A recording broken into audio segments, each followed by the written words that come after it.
Şu dünyada ilki bilen sünnetlerim gerek bana, hemen gerek iyiliğin günün derdin duyan yürek bana.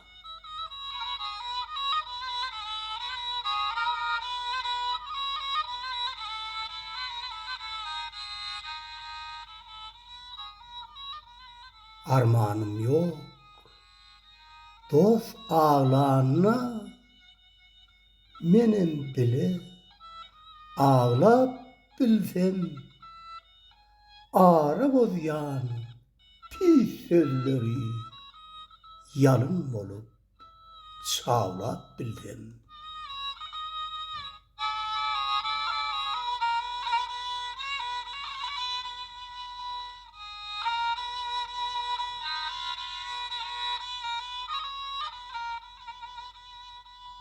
Armanım yok, dost gülünne sın yürekten gülüp bilsem,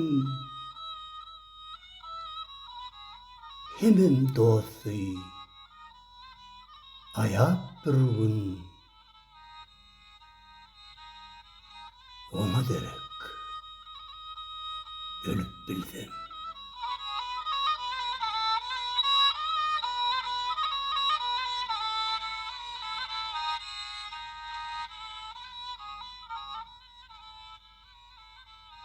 Boşgi Nurul Kur'an Radov'un Köngül Ovalları adlı kitabından alınny goşgyny 750 hellen fokudy.